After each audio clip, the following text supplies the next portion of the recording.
ನಿಮ್ಮ ಸ್ನೇಹಿತರು ದರ್ಶನ್ ಅವರು ಇವತ್ತು ಅರೆಸ್ಟ್ ಆಗಿರೋ ಕೇಸ್ ವಿಚಾರ ಸೊ ಅದೇ ನನಗೆ ಒಳಗಡೆ ನಡ್ಕೊ ಬರ್ಬೇಕಾದ್ರೆ ನನಗೆ ವಿಷಯ ಗೊತ್ತಾಯ್ತು. ಯಾವ್ದ್ರ ಬಗ್ಗೆ ಏನು ಅಂತ ಗೊತ್ತಿಲ್ಲ ನನಗೆ.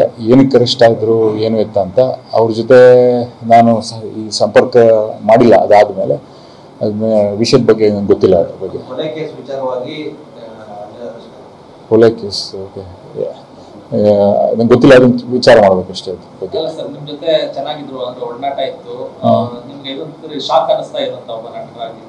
ನಮ್ಗೆ ಅದೇ ವಿಚಾರ ಏನು ಅಂತ ಗೊತ್ತಿಲ್ಲ. ಅದ್ರ ಬಗ್ಗೆ ರಿಯಾಕ್ಟ್ ಮಾಡೋದು. ಮೆಸೇಜ್ ಮಾಡಿದ್ರು ಅವ್ರ ಸ್ನೇಹಿತರಿಗೆ ಅಂತ ಹೇಳಿ ಕರ್ಸಿ ಹೊಡ್ಸಿದ್ದಾರೆ ಅಂತ ಸರ್. ಪವಿತ್ರಗಳಿಗೆ ಮೆಸೇಜ್ ಮಾಡಿದ್ರು ಚಿತ್ರದುರ್ಗ ಮುಂದೆ ಓಕೆ ಅಂತ ಹೇಳಿ ಕರ್ಸಿ ಹೊಡ್ಸಿ ಮಾಡ್ತಾರೆ. ದೊಡ್ಡ ನಾಯಕ ನಟ ಅವ್ರ ಅರೆಸ್ಟ್ ಅಂದ್ರೆ ರಾಜಶೇಖರನ್ ಗಾಣದ ಎಣ್ಣೆ ಬಿಸ್ನೆಸ್ ಮಾಡಿ ತಿಂಗಳಿಗೆ 5 ಲಕ್ಷ ಗಳಿಸ್ತಿದ್ದಾರೆ. ನೀವು ಕೂಡ ಅವರಿಂದ ಕಲಿಬೇಕಾ? ಅವ್ರ ಜೊತೆ ವಿಡಿಯೋ ಕಾಲ್ ನಲ್ಲಿ ಮಾತಾಡ್ಬೇಕಾ? ಈಗಲೇ ಫ್ರೀಡಮ್ ಆಪ್ ಡೌನ್ಲೋಡ್ ಮಾಡಿ. ನಿಮ್ಗೆ ಏನನ್ನಿಸ್ತು ರಿಯಾಕ್ಷನ್? ನಂಗೆ ಶಾಕ್ ಆಯ್ತು. ಅರೆಸ್ಟ್ ಇದ್ಯಾವುದು ಏನಪ್ಪ ಹೊಸದಾಗಿ ಏನಾಗಿತ್ತು ಅಂತ ನನಗೆ ಶಾಕ್ ಆಯ್ತು ಕೇಳಿದ ತಕ್ಷಣ. ಅದಿನ್ನು ಡೀಟೇಲ್ಸ್ ತಗೊಳಕ್ಕೆ ಗೊತ್ತಿರಲಿಲ್ಲ. ಇವಾಗ ಹೇಳಿದ್ರು, ನಾವು ಯಾರೋ ಒಂದು ನಮ್ಮ ಫ್ರೆಂಡ್ ಯಾರೋ ಹೇಳಿದ್ರು ಅಷ್ಟೇ.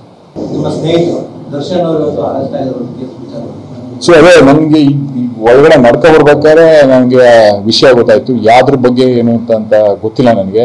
ಏನಕ್ಕೆ ಅರೆಸ್ಟ್ ಆದ್ರು ಏನು ಎತ್ತ ಅಂತ ಅವ್ರ ಜೊತೆ ನಾನು ಈ ಸಂಪರ್ಕ ಮಾಡಿಲ್ಲ. ಅದಾದ್ಮೇಲೆ ಅದನ್ನ ವಿಷಯದ ಬಗ್ಗೆ ನಂಗೆ ಗೊತ್ತಿಲ್ಲ. ಅದ್ರ ಬಗ್ಗೆ ಕೊಲೆ ಕೇಸ್ ವಿಚಾರವಾಗಿ ಕೊಲೆ ಕೇಸ್ ಓಕೆ ನಂಗೆ ಗೊತ್ತಿಲ್ಲ. ಅದನ್ನ ವಿಚಾರ ಮಾಡ್ಬೇಕಷ್ಟೇ ಅದ್ರ ಬಗ್ಗೆ. ಸರ್ ನಿಮ್ ಜೊತೆ ಚೆನ್ನಾಗಿದ್ರು ಅಂದ್ರೆ ಒಡನಾಟ ಇತ್ತು, ನಿಮ್ಗೆ ಇದೊಂದು ಶಾಕ್ ಅನಿಸ್ತಾ ಇರುವಂತ ಒಬ್ಬ ನಟರಾಗಿ? ನಮ್ಗೆ ಅದೇ ವಿಚಾರ ಏನು ಅಂತ ಗೊತ್ತಿಲ್ಲ. ಅದ್ರ ಬಗ್ಗೆ ರಿಯಾಕ್ಟ್ ಮಾಡೋದು. ಮೆಸೇಜ್ ಮಾಡಿದ್ರು ಅವ್ರ ಸ್ನೇಹಿತರಿಗೆ ಅಂತ ಹೇಳಿ ಕರ್ಸಿ ಹೊಡ್ಸಿದ್ದಾರೆ ಅಂತ ಸರ್. ಪವಿತ್ರಗಳಿಗೆ ಮೆಸೇಜ್ ಮಾಡಿದ್ರು ಚಿತ್ರದುರ್ಗ ಮುಂದೆ ಓಕೆ ಅಂತ ಹೇಳಿ ಕರ್ಸಿ ಹೊಡ್ಸಿ ಮಾಡ್ತಾರೆ. ದೊಡ್ಡ ನಾಯಕ ನಟ ಅವ್ರ ಅರೆಸ್ಟ್ ಅಂದ್ರೆ ನಿಮ್ಗೆ ಏನನ್ನಿಸ್ತು ರಿಯಾಕ್ಷನ್?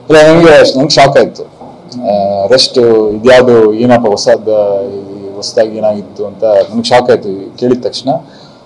ಅದಿನ್ನು ಡೀಟೇಲ್ಸ್ ತಗೊಳಕ್ಕೆ ಗೊತ್ತಿರಲಿಲ್ಲ. ಇವಾಗ ಹೇಳಿದ್ರು, ನಾವು ಯಾರೋ ಒಂದು ನಮ್ಮ ಫ್ರೆಂಡ್ ಯಾರೋ ಹೇಳಿದ್ರು ಅಷ್ಟೇ.